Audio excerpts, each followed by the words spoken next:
আহক আজি ভাত কেৰেলাটো অকণ বেলেগ ধৰণে ভাজি খাওঁ। প্ৰথমতে ভাত কেৰেলাকেইটা কাটি ল'ম, মই দেখাইছোঁ বলক। এতিয়া চাওকচোন, ভাত কেৰেলাখিনি এনেকৈ কাটিছোঁ, এনেকৈ গোল গোলকৈ এনেকৈ কাটিছোঁ।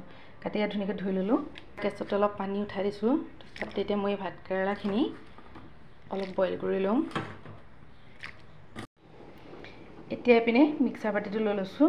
তাৰপিছত এয়া মচুৰ দালি তিয়াই থৈছিলোঁ। তিয়াই থোৱা মচুৰ দালিখিনি ইয়াতে দি এনেকৈ ভৰাই ল'ম। তাৰপাছতে লৈছোঁ কেঁচা জলকীয়া, নহৰু, তাৰপিছত এয়া ইমানকণমান দিছোঁ আদা, আৰু এয়া অকণমান পিঁয়াজো দি দিছোঁ। এতিয়া এইখিনি ধুনীয়াকৈ এটা পেষ্ট বনাই ল'ম। এতিয়া ইয়াত ধুনীয়াকৈ পিহি আনি পেলাই এটা যতনত লৈ লৈছোঁ। তাৰপাছত ইয়াতে অকণমান ধনিয়া গুড়ি দিছোঁ, অকণমান দিছোঁ হালধি। ক'ত গৈছিলা? চিকমান জিৰা গুড়ি দিছোঁ। তাৰপিছত অকণমান ইয়াতে চিকেন মছলা দিছোঁ। আন্দাজমতে ইয়াতে নিমখ দি দিলোঁ।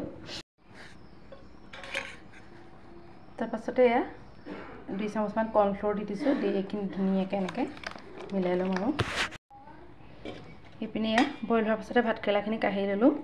এয়া এনেকৈ ধুনীয়াকৈ সিজি গ'ল। আৰু এতিয়া এইপিনে কেৰাহীখনতে এয়া তেল গৰম কৰি লৈছোঁ।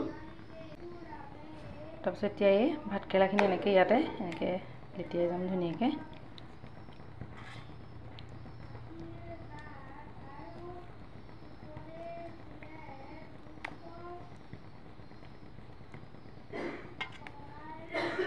এনেকৈ ল'ম। তাৰপিছত ইয়াতে দি ফ্ৰাই কৰিম।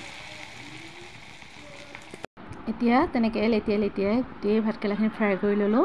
তাৰপাছত এতিয়া এনেকৈ ইয়াত উলিয়াই লৈছোঁ। তাৰপিছত ধুনীয়াকৈ সজাই লৈছোঁ দেই, মানে এনেকৈ সজাই ল'লে আচলতে খাই ভাল লাগে বা দেখাই ভাল লাগে। গতিকে এনেকৈ ধুনীয়াকৈ ফ্ৰাই কৰি লৈছোঁ। এনেকৈ যদি আপোনালোকে ভাত কেৰেলাকণ ভাজে নহয়, তেতিয়াহ'লে খাই বেয়া পোৱা মানুহে খাব মানে। গতিকে মই আমাৰ ল'ৰাটোৱে যিহেতুকে নাখায়, তাক খুৱাবলৈ মই বিভিন্ন ধৰণৰ উপায় উলিয়াই থাকোঁ। আৰু আজি এনেকৈ বনাই চাইছোঁ, সি খাই নেখাই চাওঁ। আজি নিশ্চয় খাব, মানে খাবলৈ বহুত টেষ্টিয়ে হয় এনেকৈ বনালে। তাৰপিছত এনেকৈ ভাত কেৰেলা পিচ এনেকৈ এফালে দি এফালে আপোনালোকে এনেকৈ নিদিয়াকৈ কৰিব পাৰে। এনেকৈ কৰিলে মানে ভাত কেৰেলাটো ধুনীয়াকৈ আকৌ ভিতৰলৈকে তেলটো সোমাই যায় যে, তেতিয়া আৰু বেছি ভাল লাগে খাই। মই তেনেকৈয়ে বনাইছোঁ। তাৰপিছত এতিয়া গোটেইখিনি হৈ গ'ল। দেখিতো ভালেই লাগিছে, বাৰু খায়ো সঁচাকৈ বহুত ভাল লাগে। আপোনালোকে যদি এনেকৈ বনাই খোৱা নাই নহয়, এবাৰ হ'লেও খাই চাবচোন বাৰু, বনাই কেনেকুৱা লাগে। আৰু সঁচাকৈ কৈছোঁ, যি ভাত কেৰেলা নাখায় এনেকৈ বনালে কিন্তু একদম খাই ভাল পাব, কথাই নাই। এই গোটেইখিনি মই ধুনীয়াকৈ সজাই ল'লোঁ। এতিয়া আৰু ভাতৰ লগত আমি খাম। আজি দুপৰীয়াৰ একদম চিম্পুল ৰেচিপিটো এইটোৱে আছিলে, ইমানেই আছিলে। গতিকে যদি ৰেচিপিটো চাই ভাল লাগিছে, তেনেহ'লে নিশ্চয় লাইক আৰু কমেণ্ট এটা কৰি থৈ যাব। লগতে আপোনালোকে নিশ্চয় বনাই খাই চাব। গতিকে সকলোলৈকে দুপৰীয়া শুভেচ্ছা জনালোঁ। আজিলৈ বাই।